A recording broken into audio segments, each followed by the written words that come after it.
Vamos por la tercera parasitosis transmitida por vector. Previamente vimos al paludismo y a la tripanosomiosis.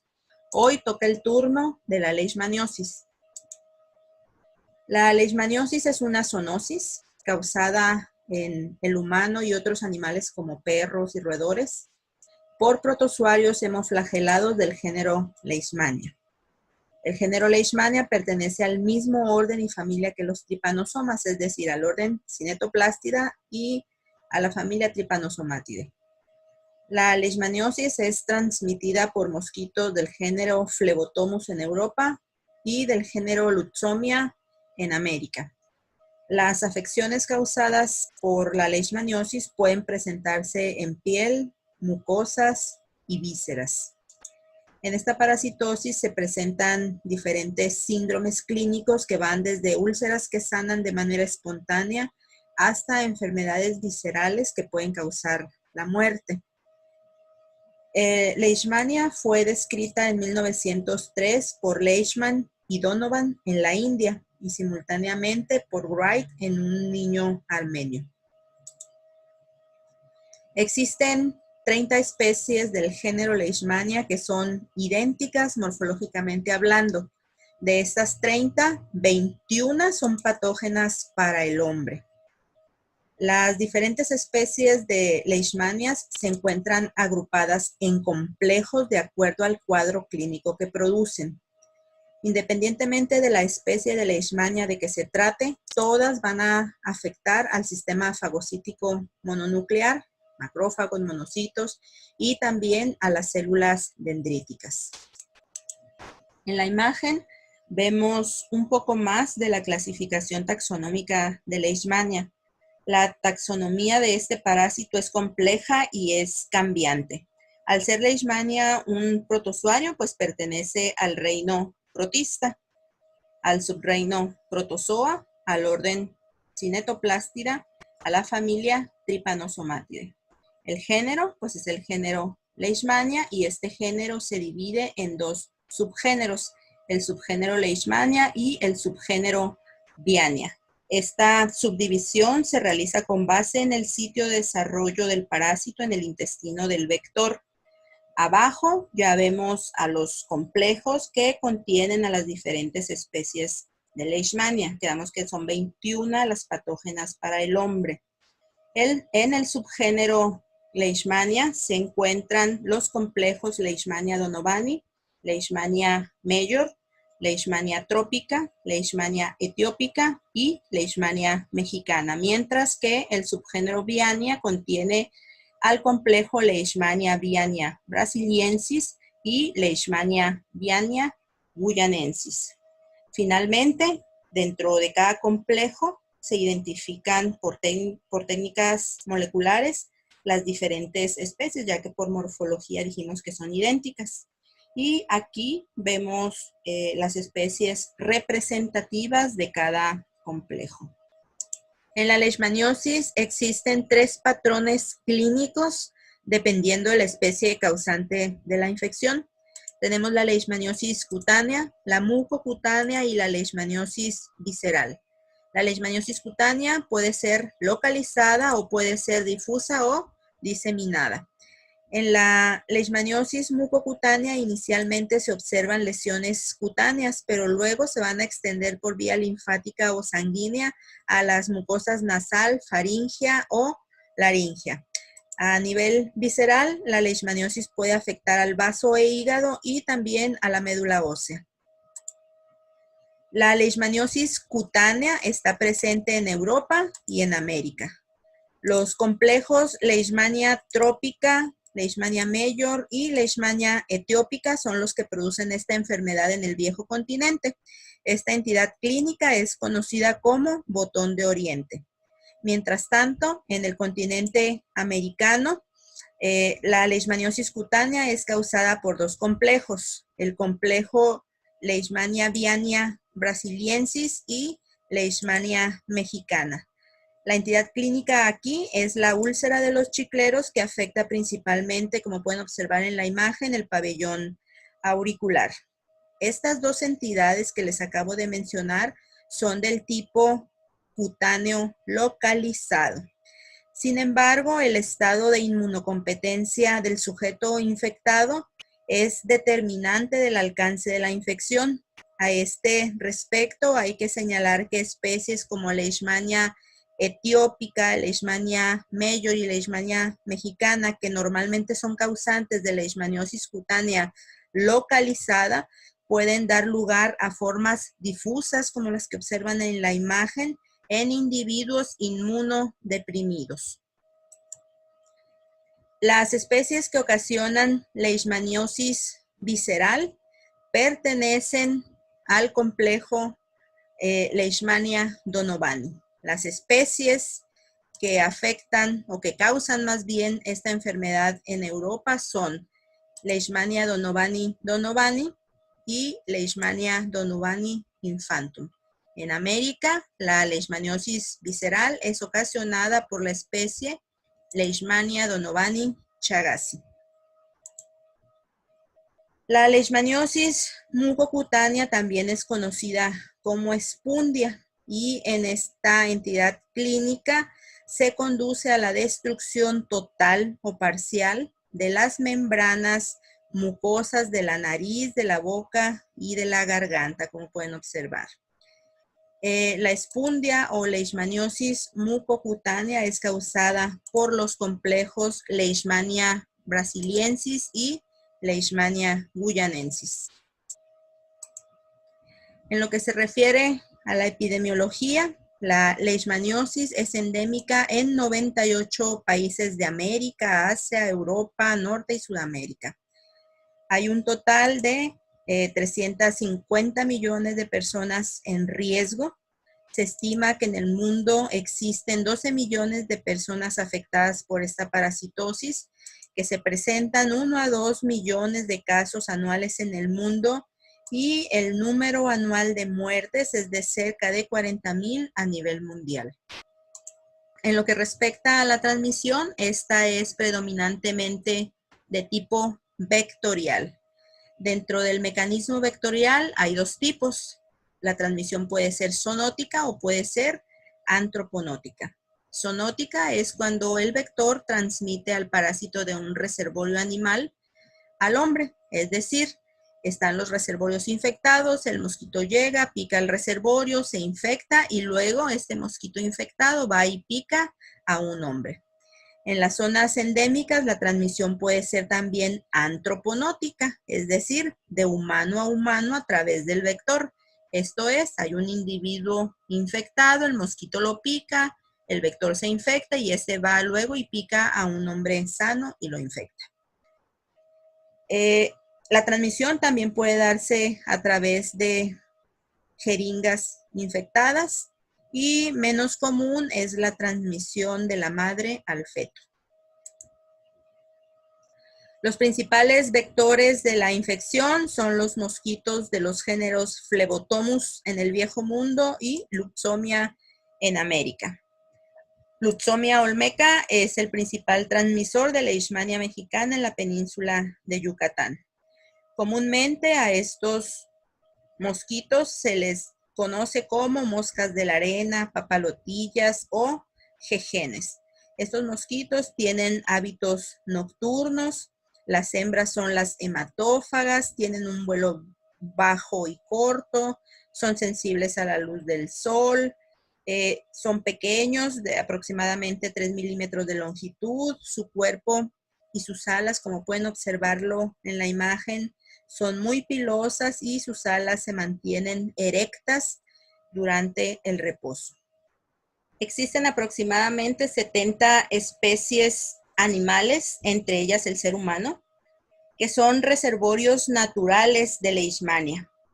Entre el parásito, el vector y el reservorio se establece un conjunto de relaciones muy complejas que no permiten que la enfermedad sea controlada o erradicada.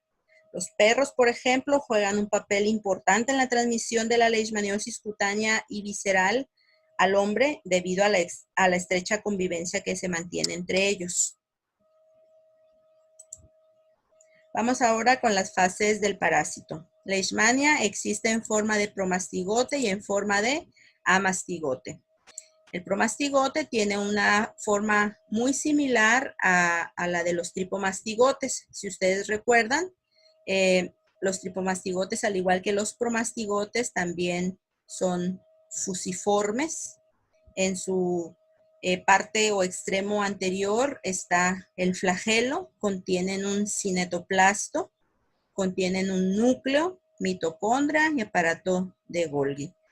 La localización del cinetoplasto se dice que es anteronuclear.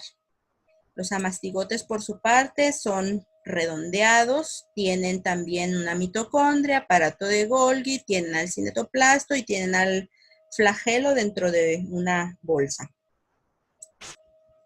Aquí tenemos a los promastigotes, observamos que es fusiforme, observamos el núcleo, observamos al cinetoplasto en el extremo anterior del parásito y por eso se dice que tiene localización anteronuclear. La longitud del promastigote es alrededor de 16 a 18 micras. El promastigote existe en dos formas, como promastigote procíclico, el cual se encuentra en el intestino del vector, y como promastigote metacíclico, que se encuentra en las glándulas salivales del vector. Esta es la fase infectante para el hospedero vertebrado. Aquí tenemos a los amastigotes, los cuales ya dijimos que tienen forma esférica. Esta fase no es móvil, se encuentra en los tejidos de los vertebrados infectados, parasita células de piel, mucosas, vaso, hígado y médula ósea predominantemente. El amastigote que se encuentra al interior de estas células es la fase infectante para el hospedero invertebrado. En esta imagen vemos tinciones de promastigotes que fueron recuperados del vector y amastigotes que se encuentran presentes en el hospedero vertebrado. Aquí observamos cómo se ve el promastigote mediante inmunofluorescencia indirecta. Observamos perfectamente bien el núcleo y el flagelo y la forma característica que tiene esta fase. Esta es una tinción con Giemsa, en la cual puede observarse perfectamente bien el flagelo, el núcleo y el cinetoplasto en una posición anteronuclear. En estos frotis teñidos con Giemsa podemos observar a los amastigotes infectando, por ejemplo, células dendríticas, algunos macrófagos. Podemos observar que en algunos casos hay una gran cantidad de amastigotes que se están multiplicando asexualmente al interior de estas células. Estas se las puse para que observen cuando los amastigotes en gran cantidad destruyen o revientan a la célula infectada. Estos son frotis teñidos también con Giemsa. Veamos ahora el ciclo de vida en el hospedero vertebrado. Los promastigotes metacíclicos son transferidos al hospedero vertebrado cuando un vector infectado se alimenta de sangre y los inocula junto con su saliva. Los promastigotes serán fagocitados por macrófagos, células dendríticas y otras células, y en el interior se van a transformar en amastigotes. Los amastigotes van a sufrir repetidas divisiones por fisión binaria dentro de la célula del hospedero vertebrado, y finalmente los amastigotes son liberados por la ruptura de la célula infectada y reinician el ciclo replicativo en una nueva célula. Ahora el ciclo en el hospedero invertebrado. Se va a iniciar cuando el vector se alimenta del hospedero vertebrado y succiona a mastigotes intracelulares.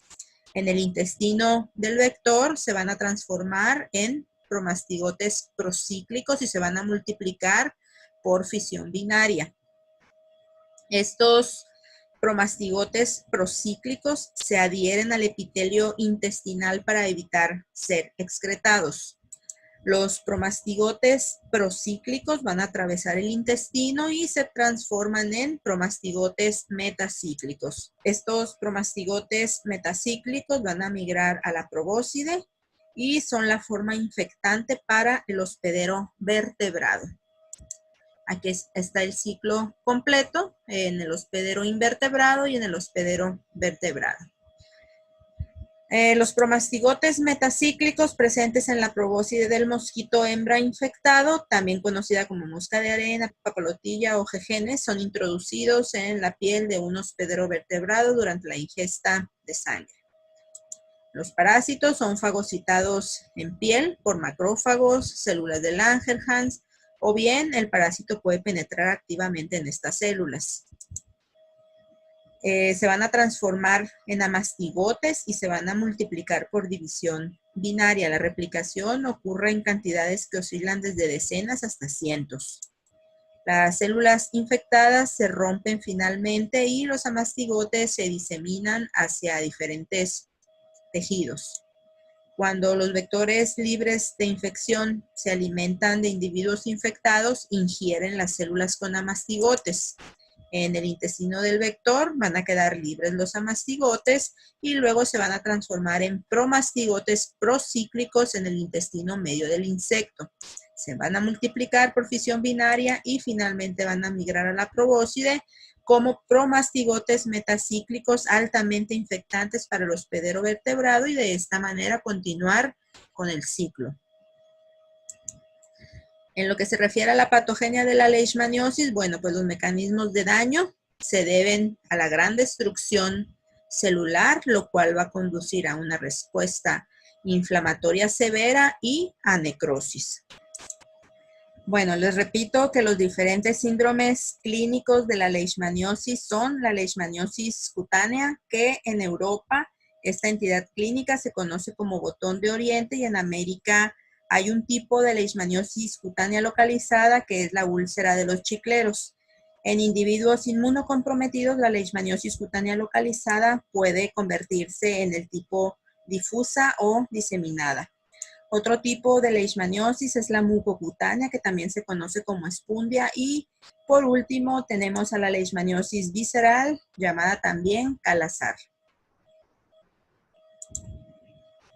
En la leishmaniosis cutánea localizada, el promastigote metacíclico inoculado por el vector invadirá y se multiplicará en las células presentes en el sitio de la inoculación. En la leishmaniosis cutánea difusa, el parásito se va a diseminar a sitios cercanos al sitio de la inoculación. En la mucocutánea, el parásito se va a diseminar a mucosa oral y nasal, y en la leishmaniosis visceral, el parásito va a llegar vía linfática o sanguínea a vísceras ricas en macrófagos como el hígado o el vaso. El tipo de leishmaniosis que se va a observar en el hospedero vertebrado va a depender de la especie y cepa del parásito infectante, así como de la respuesta inmunológica mostrada por el individuo. Dicho lo anterior, tenemos el espectro de la leishmaniosis cutánea, en el que la leishmaniosis cutánea localizada se encuentra en el polo positivo, ya que las lesiones pueden curar de manera espontánea o bien durar poco tiempo. La leishmaniosis mucocutánea es intermedia porque no cura espontáneamente, pero su duración puede ir de los 2 a los 3 años. En el polo negativo tenemos a la leishmaniosis cutánea difusa, que es una infección no ulcerativa de muy larga duración. Para realizarse el diagnóstico de la leishmaniosis es necesaria la visualización directa del parásito en el sitio de la lesión. Pueden obtenerse también, por ejemplo, exudados, hacerse frotis que se van a teñir con Giemsa y hacer la observación microscópica. También pueden obtenerse biopsias para su análisis. Otro modo de diagnóstico es el cultivo del parásito en medios especiales como el medio NNN o el empleo de técnicas moleculares. La inoculación intradérmica o subcutánea de aspirados de tejido sospechoso en hámsters y otros animales de laboratorio pueden ser también un procedimiento útil, capaz de detectar la infección incluso pocos días después de que ésta se produce. La prueba de Montenegro o leishmanina consiste en la inyección intradérmica de una suspensión preparada con amastigotes muertos con fenol y se utiliza para valorar la respuesta inmunitaria celular del individuo sospechoso. A las 48 y 72 horas se hace una lectura de la reacción inflamatoria que va a ser positiva si se genera una roncha eritematosa y la positividad indica una infección activa o pasada. Esta prueba va a dar positivo en los casos de leishmaniosis cutánea localizada y mucocutánea. Va a ser negativa en la leishmaniosis cutánea localizada muy reciente o en la leishmaniosis diseminada debido a que recordemos que estos son individuos inmunocomprometidos. Los antimoniales pentavalentes son los medicamentos de elección. En el país muestran una eficacia del 80 al 90%. Ejemplos de estos antimoniales pentavalentes son el antimoniato de meglumina, que es el glucantime, o bien el estivogluconato de sodio, que es el pentostan.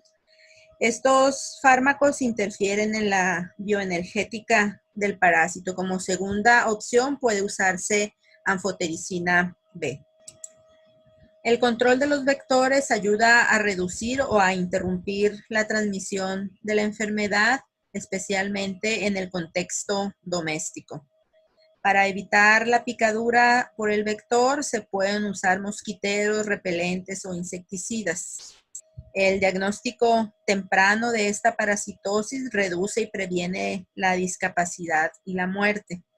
La vigilancia epidemiológica eficaz de la enfermedad es importante. La notificación rápida de los casos es fundamental para monitorear el desarrollo de posibles brotes. El control de los reservorios animales resulta un poco complejo debido a la movilización social.